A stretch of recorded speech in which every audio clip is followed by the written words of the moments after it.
ಎಲ್ಲರಿಗೂ ನಮಸ್ಕಾರ। बड़ो कांग्रेस पार्टी के बड़ो पत्तूर मंजन्नगे बड़ो नीलकंठन्नगे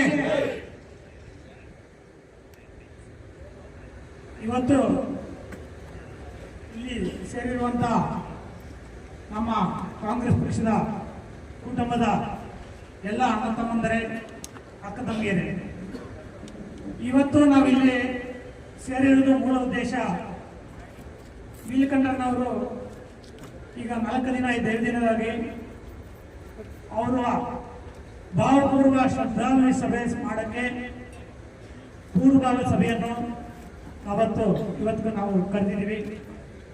ಈ ಪೂರ್ವಭಾವ ಸಭೆಯನ್ನು ಯಾವ ರೀತಿ ಮಾಡಬೇಕು ಅಂತ ನಮ್ಮ ಎಲ್ಲ ಹಿರಿಯರ ಸಲಹೆಗಳನ್ನು ಪಡೆಯಲು ನಾವು ಇಲ್ಲಿ ಬಂದಿದ್ದೀವಿ। ಈಗ ನೀಲಕಂಠನವರು ಯಾವ ರೀತಿ ಕೆಲಸ ಮಾಡ್ತಾ ಇರೋದು ನಿಮಗೆಲ್ಲ ಗೊತ್ತು ವಿಷಯನೇ। ಅವರು ಮಾತುಗಳು ಸ್ವಲ್ಪ ಹೊರಟಾಗಿತ್ತು, ನಿಮ್ಗೆ ಎಲ್ಲ ಗೊತ್ತಿದೆ। ಆದ್ರೆ ಆ ಮಾತುಗಳು ಯಾಕೆ ಹೊರಟಾಗಿತ್ತು ಅಂತಂದ್ರೆ ನಾನು ಹತ್ತಿರದಿಂದ ನೋಡಿದ್ದೀನಿ। ನಮ್ಮ ಕಾಂಗ್ರೆಸ್ ಪಕ್ಷಕ್ಕೆ ಕಮಿಟ್ಮೆಂಟ್ ಇರಲಿ ಅಂತ, ಅಷ್ಟು ಬಿಟ್ರೆ ಉದ್ದೇಶ ಬೇರೆ ಇರಲಿಲ್ಲ। ಕಾಂಗ್ರೆಸ್ ಪಕ್ಷಕ್ಕೆ ಕಮಿಟ್ಮೆಂಟ್ ಇಲ್ಲದೆ ಅಲ್ಲಿ ಇಲ್ಲಿ ಓಡಾಡೋದು, ಬೇರೆಯವರ ಜೊತೆಲಿ ಇಂಟರ್ನಲ್ ಲಿಂಕ್ ಇಟ್ಕೊಳ್ಳೋದು, ಅದೆಲ್ಲ ಮಾಡ್ತಾರೆ ಅನ್ನೋ ಉದ್ದೇಶದಿಂದ ಅವರು ಕೆಲವು ಹೊರಟಾಗಿ ಮಾತಾಡ್ತಿದ್ರು ಹೊರತು ಅವರ ಮೂಲ ಉದ್ದೇಶ ಓನ್ಲಿ ಕಾಂಗ್ರೆಸ್ ಪಕ್ಷದ ಕಮಿಟ್ಮೆಂಟ್ ಅಷ್ಟೇ, ಅಷ್ಟು ಬಿಟ್ಟರೆ ಬೇರೆ ಉದ್ದೇಶ ಇರಲಿಲ್ಲ। ನನಗೆ ಡೈಲಿ ರಾತ್ರಿ 10 ಗಂಟೆಯಿಂದ 11 ಗಂಟೆವರೆಗೂ ಮಾತಾಡ್ತಿದ್ವಿ। ಬೆಳಗ್ಗೆಯಿಂದ ಸಾಯಂಕಾಲವರೆಗೂ ಏನೇನೋ ಪ್ರೋಗ್ರೆಸ್ ಇದೆ, ನಾನೇನ್ ಮಾಡಬೇಕು, ನೀವೇನ್ ಮಾಡಬೇಕು ಅಂತ। ನಿಜವಾಗ್ಲೂ ಕಾಂಗ್ರೆಸ್ ಪಕ್ಷಕ್ಕೆ ಮತ್ತು ನನಗೆ ವೈಯಕ್ತಿಕವಾಗಿ ತುಂಬಲಾರದ ನಷ್ಟ ಆಗಿದೆ। ಅದರಿಂದ ನಾನು ಎಷ್ಟು ಬೇಜಾರಾಗಿದೆ ಅಂತ ನಿಮ್ಗೆ ರಿಯಲಿ ಗೊತ್ತಿದೆ ಇಲ್ವೋ ಗೊತ್ತಿಲ್ಲ, ಬಟ್ ಅಷ್ಟು ನನಗೆ ಬೇಜಾರಿದೆ ಈ ವಿಷಯದಲ್ಲಿ। ನಾನು ದೀರ್ಘ ಸುಮಂಗಲಿ ಕಾರ್ಯಕ್ರಮದ ಬಗ್ಗೆ ಕೆಲವರು ಹಾಜರಾತಿ ಇರಲಿಲ್ಲ, ಕೆಲವು ಪಂಚಾಯತಿಯಿಂದ ಕೆಲವು ಹಳ್ಳಿಗಳಿಂದ ಹಾಜರಾತಿ ಇರಲಿಲ್ಲ। ಅವರನ್ನ ಉದ್ದೇಶ ಮಾತಾಡಕ್ಕೆ ಅವತ್ತು ಹೋಗಿದ್ರು। ಮತ್ತೆ ಕೃಷ್ಣಲ್ ಮಂಜಣ್ಣ ಅವ್ರ ಜೊತೆಯಲ್ಲಿ ಇನ್ನ ಮುಂತಾದವರು ಇದ್ರು। ನಾನು ಹೇಳಿದೆ, ಬೇಕಾದ್ರೆ ಕಾರ್ಯಕ್ರಮವನ್ನು ಮುಂದೂಡಿಸ್ತೀನಿ, ನೀವು ಫಸ್ಟ್ ಆರೋಗ್ಯ ನೋಡ್ಕೊಳ್ಳಿ, ನೀವು ಚೆಕ್ ಮಾಡ್ಕೊಳ್ಳಿ, ನಮ್ಮ ಕಾರ್ಯಕ್ರಮ ಬೇಕಾದ್ರೆ ಯಾವತ್ತು ಬೇಕಾದ್ರೆ ಮಾಡ್ಬೋದು ಅಂತ। ನನಗೆ ನೆಗಡಿ ಇಟ್ಟಿದೆ, ಏನ್ ತೊಂದರೆ ಇಲ್ಲ ಅಂತ ಹೇಳಿದ್ರು। ಆದ್ರೂ ಕೆಮ್ಮುತ್ತಿದ್ರು ನಾನು 2-3 ಸಲ ಹೇಳಿದೆ। ಅವರು ಪಾಪ ಆರೋಗ್ಯದ ಬಗ್ಗೆನೂ ತುಂಬಾ ಕೇರ್ ತಗೊಂತಿದ್ರು, ಫುಡ್ ಬಗ್ಗೆನೂ ಕೇರ್ ತಗೊಂತಿದ್ರು। ಬಟ್ ನಮ್ಮ ದುರದೃಷ್ಟ ಈ ತರ ಆಯ್ತು। ಈಗ ಇಲ್ಲಿ ಎಲ್ಲ ಗಣ್ಯರು ಕೆಲವು ಸಲಹೆಗಳನ್ನು ಕೊಟ್ಟಿದ್ದಾರೆ। ಮೊದಲನೇದಾಗಿ ನಾವು ಯಾವುದೇ ಕಾರ್ಯಕ್ರಮವನ್ನು ರೂಪಿಸಬೇಕಾದ್ರೆ ಆ ಕಾರ್ಯಕ್ರಮಕ್ಕೆ ಸಂಪನ್ಮೂಲಗಳು ತುಂಬಾ ಇಂಪಾರ್ಟೆಂಟ್। ಆ ಸಂಪನ್ಮೂಲಗಳ ಬಗ್ಗೆ ನಾನು ಬೇರೆ ಯಾರ ಹತ್ರನೂ ಕೇಳಲ್ಲ।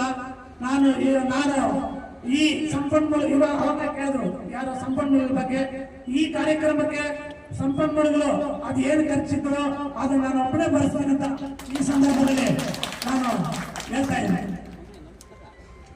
ಎರಡನೇದಾಗಿ ಕಾರ್ಯಕ್ರಮವನ್ನು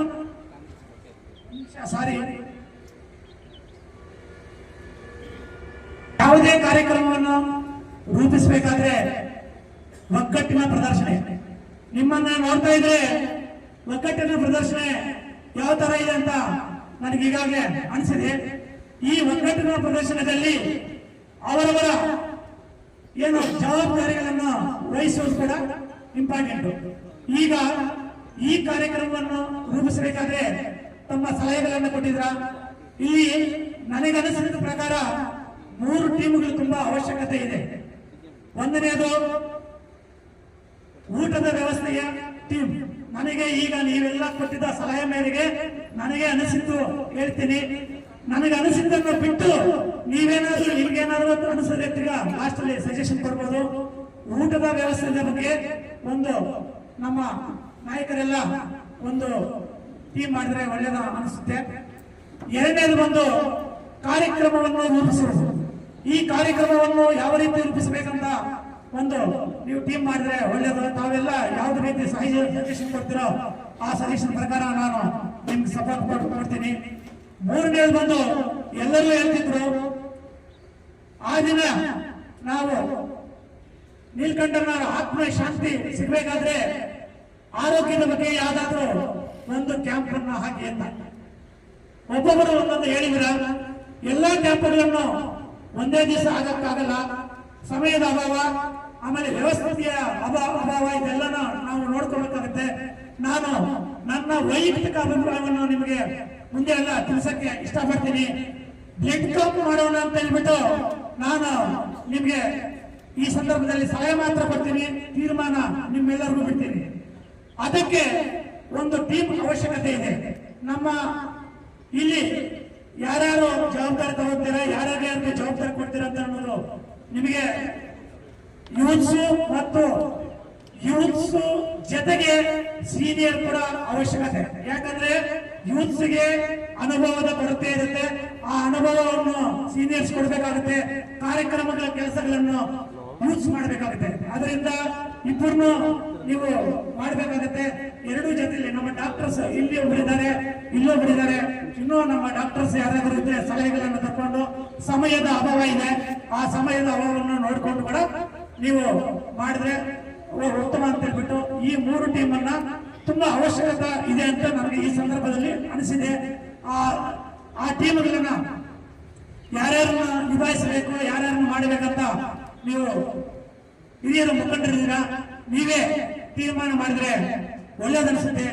ಅದರ ಜೊತೆಗೆ ಈಗ ಯಾವುದೇ ಕಾರ್ಯಕ್ರಮ ನಾವು ಮಾಡಬೇಕಾದ್ರೆ ನಾವು ನಮ್ಮ ಇವತ್ತು ನೀಲಕಂಠಣ್ಣ ಅವರಿಗೆ ಸಂಬಂಧಿಸಿದ ಕಾರ್ಯಕ್ರಮ ಆಗಿರೋದ್ರಿಂದ ಅವರಿಗೆ ನಾನು ತುಂಬಾ ಹತ್ತಿರದ ಒಡನಾಟದಲ್ಲಿದ್ದೆ. ಅವರ ಮನಸ್ಸಿನಲ್ಲಿ ಇರುವುದನ್ನ ನಿಮ್ಮ ಎಲ್ಲರ ಮುಂದೆ ಕೆಲವು ಗೊತ್ತಿರ್ಬೋದು, ಅದಕ್ಕೋಸ್ಕರ ನಿಮ್ಮ ಎಲ್ಲರ ಮುಂದೆ ಅಭಿಪ್ರಾಯವನ್ನು ನಾನು ವ್ಯಕ್ತಪಡಿಸಬೇಕಾಗುತ್ತೆ. ಆಮೇಲೆ ಕಾರ್ಯಕ್ರಮವನ್ನು ತಾವೆಲ್ಲ ಏನು ನಿರ್ಣಯ ಮಾಡ್ತಿರೋ ಆ ನಿರ್ಣಯದಂತೆ ಆಗ್ಲಿ. ಅವರಿಗೆ ನಾನು 2023ರಲ್ಲಿ ವಿಧಾನಸಭೆಯಲ್ಲಿ ಸೋತ ಮೇಲೆ ಅವರಿಗೆ ತುಂಬಾ ಬೇಜಾರಾಯಿತು. ನಾನು ಅಧ್ಯಕ್ಷರಾದ ನೀವು ಸೋತಿದ್ದೀರಾ, ಮುಂದಿನ ದಿನಗಳಲ್ಲಿ ಯಾವುದೇ ಎಲೆಕ್ಷನ್ ಅಲ್ಲಿ, ಲೋಕಲ್ ಬಾಡಿ ಎಲೆಕ್ಷನ್ ಆಗಲಿ, ಯಾವುದೇ ಎಲೆಕ್ಷನ್ ಬಂದ್ರು ನಾವು ಸೋಲಬಾರದು. ಆ ರೀತಿ ಎಂಬಲ್ಲಿ ನಾವು ಕಾಂಗ್ರೆಸ್ ಪಕ್ಷವನ್ನು ಸಂಘಟಿಸಬೇಕಂತ ನನಗೆ ಕಿವಿಮಾತು ಹೇಳ್ತಿದ್ರು.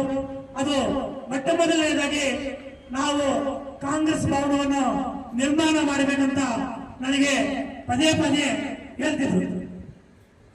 ಎರಡನೇದಾಗಿ ದಯವಿಟ್ಟು ಈಗ ನಾನು ಪಕ್ಷದ ಬಗ್ಗೆ ಹೇಳ್ತಾ ಇದ್ದೀನಿ, ಅನ್ಯತಾ ಭಾವಿಸಬೇಡಿ. ಯಾಕೆ ಪಕ್ಷದ ಬಗ್ಗೆ ಹೇಳ್ತಾ ಇದ್ದೀನಿ ಅಂದ್ರೆ, ಇದು ನೀಲಕಂಠನವರ ಪ್ರೋಗ್ರಾಮದ ಬಗ್ಗೆ ನಾವು ಮಾಡ್ತಾ ಇರೋದ್ರಿಂದ ಅವರ ಮನಸ್ಸಿನಲ್ಲಿ ಇರೋದು ಕೂಡ ವ್ಯಕ್ತಪಡಿಸಬೇಕಾಗುತ್ತೆ. ಇಲ್ಲಾಂದ್ರೆ ಈ ಕಾರ್ಯಕ್ರಮಕ್ಕೆ ಅರ್ಥ ಇರಲ್ಲ. ಆದ್ದರಿಂದ ದಯವಿಟ್ಟು ಅನ್ಯತಾ ಭಾವಿಸಬೇಡಿ, ತಪ್ಪು ತಿಳ್ಕೊಂಡು. ಅವರಿಗೆ ಎರಡನೇದಾಗಿ 28 ಮುಂಚೂಣಿ ಘಟಕಗಳಿದೆ. ಆ ಮುಂಚೂಣಿ ಘಟಕದ ಎಲ್ಲಾ ಪದಾಧಿಕಾರಿಗಳನ್ನು ನೇಮಿಸಿ ಒಂದು ಪಥಗ್ರಹಣ ಕಾರ್ಯಕ್ರಮವನ್ನು ಮಾಡಬೇಕಂತ ಅವರ ಆಸೆ ಇತ್ತು. ಮುಂದಿನ ದಿನಗಳಲ್ಲಿ ಅವರ ಆತ್ಮ ಶಾಂತಿ ಸಿಗಬೇಕಾದ್ರೆ ದಯವಿಟ್ಟು ನೀವೆಲ್ಲ ಸಹಕಾರ ಕೊಟ್ಟು ಆ ಕಾರ್ಯಕ್ರಮವನ್ನು ಕೂಡ ರೂಪಿಸಬೇಕಾಗುತ್ತೆ. ಒಂದನೇದು ಪಾರ್ಟಿ ನಿರ್ಮಾಣ, ಪಕ್ಷದ ಕಚೇರಿಯನ್ನು ನಿರ್ಮಾಣ ಮಾಡುವಂತದ್ದು. ಎರಡನೇದು ಮುಂಚೂಣಿ ಘಟಕದ ಪದಾಧಿಕಾರಿಗಳನ್ನು ನೇಮಿಸಿ ಒಂದು ಪದಗ್ರಹಣ ಕಾರ್ಯಕ್ರಮವನ್ನು ಮಾಡಿ ಅಲ್ಲಿಂದ ಪಕ್ಷದ ಸಂಘಟನೆ ಮಾಡುವ ಕಾರ್ಯಕ್ರಮಗಳನ್ನು ರೂಪಿಸುವುದಂತ ಇದೆ. ಮೂರನೇದು ಅವರ ಲೋಕಲ್ ನಾಮಿನೇಷನ್ ಬಗ್ಗೆ ತುಂಬಾ ಕಳಕಳಿ ಇತ್ತು. ನಮ್ಮ ಹೆಣ್ಮಕ್ಳು ತುಂಬಾ ಜನ ಆಫೀಸ್ ಬರ್ತಿದ್ರು, ಅವರಿಗೆ ನಾವು ಯಾವುದೇ ರೀತಿಯ ಸ್ಥಾನಮಾನ ಕೊಡಲಿಲ್ಲ, ಪಕ್ಷದಲ್ಲಿ ಯಾವುದೇ ಸ್ಥಾನಮಾನ ಕೊಡಲಿಲ್ಲ. ಏನಾದ್ರೂ ಮಾಡಿ ನಾವು ಈ ಲೋಕಲ್ ಎಲೆಕ್ಷನ್ ನಾಮಿನೇಷನ್ಗಳನ್ನು ಪೂರ್ತಿ ಮಾಡಿ ಅವರಿಗೆ ಒಂದು ಸಹಕಾರ ಕೊಟ್ಟು ಪಕ್ಷದ ಸಂಘಟನೆಯಲ್ಲಿ ತೊಡಸ್ಕೋಬೇಕಂತ ಅನ್ಕೊಂಡಿದ್ರು. ಇದಕ್ಕೂ ಕೂಡ ತಮ್ಮ ಎಲ್ಲಾ ಮುಖಂಡರು ದಯವಿಟ್ಟು ನಮಗೆ ಎಲ್ಲ ಸಪೋರ್ಟ್ ಮಾಡಿ ಸಹಕಾರ ಮಾಡಿ ಮಂಜಣ್ಣನವರ ಹತ್ರ ಇದರ ನನಗೆ ಸಪೋರ್ಟ್ ಮಾಡೋ ಜೊತೆಗೆ ಮಂಜಣ್ಣನವ್ರದ್ದು ಸಪೋರ್ಟ್ ಕೊಡಬೇಕಾಗುತ್ತೆ. ಮಂಜಣ್ಣನವ್ರಿಗೆ ನೀವು ಕಿಮ್ಮತ್ ಹೇಳ್ತಿರೋ ಇಲ್ಲ ಜಗಳ ಮಾಡ್ತಿರೋ ಇಲ್ಲ ನೀವು ಯಾವ ರೀತಿ ಹೇಳ್ತಿರೋ ಮಂಜಣ್ಣ ಕೂಡ ಹೇಳ್ಬಿಟ್ಟು ನಮಗೆ ಈ ಕಾರ್ಯಕ್ರಮಗಳನ್ನು ಕರೆಕ್ಟ್ ಆಗಿ ನಮಗೆ ಮಾಡಿಸ್ಕೊಡ್ಬೇಕಂತ ಅವ್ರ ಹತ್ರ ಕೂಡ ರಿಕ್ವೆಸ್ಟ್ ಮಾಡಿಸ್ಬೇಕಾಗುತ್ತೆ. ದಯವಿಟ್ಟು ಇದು ಮುಂದಿನ ದಿನಗಳಲ್ಲಿ ಪಕ್ಷ ಅವರಿಗೆ ಏನು ಆಶಯ ಇದೆಯೋ ಆ ಆಶಯ ತರ ನಾವು ಮುಂದಿನ ದಿನಗಳಲ್ಲಿ ಪಕ್ಷವನ್ನು ಬಲಪಡಿಸಿ ಯಾವುದೇ ಎಲೆಕ್ಷನ್ಗಳಲ್ಲಿ ಸೋಲದಿರ ಪಕ್ಷವನ್ನು ಕಟ್ಟಬೇಕಂತ, ಆ ತರ ಕಟ್ಟದೇನೆ ಅವರ ಆತ್ಮಶಾಂತಿ ಸಿಗುತ್ತಂತ ನಾನು ಈ ಸಂದರ್ಭದಲ್ಲಿ ಹೇಳ್ತೀನಿ. ಆಮೇಲೆ ಪಕ್ಷದ ಕಾರ್ಯಕ್ರಮ ಎಲ್ಲ ಹಿರಿಯರು ಪಕ್ಷದ ಕಾರ್ಯಕ್ರಮವನ್ನು ಶ್ರದ್ಧಾಂಜಲಿ ಸಭೆಯನ್ನು ಇಲ್ಲೇ ಮಾಡಬೇಕಂತ ನಿರ್ಣಯ ಮಾಡಿದ್ರು. ಈಗ ನಿಮ್ಮ ನಿರ್ಣಯವೇ ನನ್ನ ನಿರ್ಣಯ. ಅದೇ ರೀತಿ ಪಕ್ಷದ ದಿನಾಂಕವನ್ನು ಈಗ ಜಸ್ಟ್ ಇಲ್ಲೇ ಪಕ್ಕದಲ್ಲಿ ಕುತ್ಕೊಂಡು ಮಂಜಾನೆಗೆ ಫೋನ್ ಮಾಡಬಾರ್ದು. ನೀವು ಯಾವ ದಿನ ಫಿಕ್ಸ್ ಮಾಡಿದ್ರೆ ಆ ದಿನ ನೀವು ಯಾವ ಸಂದರ್ಭ ಹೇಳಿದ್ರೆ ಆ ಸಂದರ್ಭಕ್ಕೆ ನಾನು ಬರ್ತೀನಿ ಅಂತ ಹೇಳಿದ್ದಾರೆ. ಆದ್ರೆ ಇನ್ನೊಂದು ಮುಖ್ಯವಾಗಿ ಅವ್ರ ಫ್ಯಾಮಿಲಿ ಜೊತೆ ಒಂದ್ಸರಿ ಚರ್ಚೆ ಮಾಡಬೇಕು. ಯಾಕಂದ್ರೆ ಅವ್ರನ್ನು ಆ ಕಾರ್ಯಕ್ರಮಕ್ಕೆ ಕರ್ಸ್ಕೋಬೇಕು, ಭಾಗವಹಿಸಬೇಕು ಅಂತ ನನ್ನ ಆಸೆ ಇದೆ. ಅವ್ರನ್ನ ಆ ಫ್ಯಾಮಿಲಿ ಅವ್ರನ್ನ ಕರ್ಸ್ಕೋಬೇಕಂತ ಆ ಫ್ಯಾಮಿಲಿ ಜೊತೆಯಲ್ಲಿ ಕೂಡ ಚರ್ಚೆ ಮಾಡಬೇಕು. ನಾವು ಒಂದು 22 ಡೇಟ್ ಕೊಡ್ತೀವಿ ಅಷ್ಟೇ. ಆ ಡೇಟು 90% ಕ್ಲಿಯರ್, ಒಂದು 10% ಅನ್ಕೊಂಡಿದ್ದೀವಿ.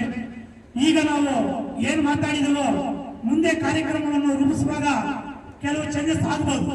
ಯಾವುದೇ ಕಾರ್ಯಕ್ರಮವನ್ನು ನಾವು ರೂಪಿಸಬೇಕಾದ್ರೆ ಎಲ್ಲ ಚೇಂಜಸ್ ಆಗ್ತವೆ. ಅಂದ್ರೆ ಸಂದರ್ಭ, ಕಾಲ, ಇವೆಲ್ಲ ಸಲಹೆಗಳು, ಇವೆಲ್ಲ ನಿರ್ಣಯ ತಗೊಳ್ಳೋದ್ರಿಂದ ಸ್ವಲ್ಪ ಚೇಂಜಸ್ ಆಗುತ್ತೆ. ದಯವಿಟ್ಟು ಇದರಲ್ಲಿ ವ್ಯತ್ಯಾಸಗಳಿದ್ರೆ ಕ್ಷಮಿಸಬೇಕಾಗುತ್ತೆ. ಆಮೇಲೆ ಕಟ್ಟಕಡೆಯದಾಗಿ ನಾವು ಒಂದು ಕಾರ್ಯಕ್ರಮವನ್ನು ಮಾಡ್ಬೇಕಂದ್ಕೊಂಡಿದ್ವು. ದೀರ್ಘ ಸುಮಂಗಲಿ ಬಾಬಾ ಕಾರ್ಯಕ್ರಮವನ್ನು ಮಾಡ್ಬೇಕಂದ್ಕೊಂಡಿದ್ವು. ಆ ಕಾರ್ಯಕ್ರಮವನ್ನು ಈಗ ಈ ಸಂದರ್ಭದಲ್ಲಿ ಮಾಡಕ್ಕಾಗಲ್ಲ. ಅದರಿಂದ ಈಗ ನಾವು ಆ ಕಾರ್ಯಕ್ರಮವನ್ನು ಮುಂದೂಡ್ತಾ ಇದ್ದೀವಿ. ದಿನಾಂಕವನ್ನು ನಿಗದಿಪಡಿಸಿಲ್ಲ. ಮುಂದಿನ ತಿಂಗಳು ಸಮಯ ಎಲ್ಲ ನೋಡಿಕೊಂಡು ಮುಂದಿನ ತಿಂಗಳು ನಿಗದಿಪಡಿಸ್ತೀವಿ. ನೋಡೋಣ ಯಾವಾಗ ಕಾಲ ಬಿಡುತ್ತೋ ನೋಡ್ಬಿಟ್ಟು ಎಲ್ಲರ ಸಹಾಯಗಳನ್ನು ತಗೊಂಡು ಅವತ್ತು ನಾವು ನಿಗದಿಪಡಿಸಿ ಅಂತ ನಾನು ಈ ಸಂದರ್ಭದಲ್ಲಿ ಹೇಳ್ತೀನಿ.